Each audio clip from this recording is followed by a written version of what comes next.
வணக்கம். நான் உங்க மியூசிக் ராஜா.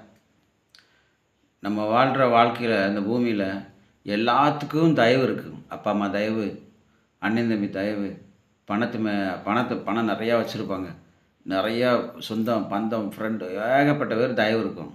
எல்லா தயவு இருந்தாலும், அந்த ஆண்டவனுடைய தயவு இல்லன்னு சொன்னா, எல்லாமே வேஸ்ட்டு. சொல்லுவாங்க, சாமி தயவு இருந்தா மட்டும் தான் அவங்க வாழ்க்கை செம்மையா அமையும். சாமி தயவு இல்லன்னு சொன்னா, எல்லாமே வேஸ்ட்டு. நீங்க என்னாதான் யார புடிச்சு கால புடிச்சு அவங்க இருக்காங்க, இவங்க இருக்கனாலும் எல்லாம் வேஸ்ட்டா போயிரும். எல்லாம் மாறிரும் ஒரு நாளைக்கு. மாயை மாயை மனதுக்கு சஞ்சலம். இதான் உண்ம. எப்பயுமே ஆண்டவன் தயவு வேணும் அப்படின்னு சொல்லி, எப்பயும் ஆண்டவன கேட்டுக்கங்க. அவர் தயவு தான் இன்னைக்கு வரைக்கும் நம்மள நடத்துது. அவர் தயவு இல்லன்னா நமக்கு இந்த நிலைமைக்கு வந்திருக்க மாட்டோம். அதனால அவர் தயவு கண்டிப்பா எல்லாத்துக்கும் தேவை. எப்பயுமே ஆண்டவனுடைய தயவு எனக்கு இருக்கு போதும் அப்படின்னு சொல்லுங்க. நன்றி, வணக்கம்.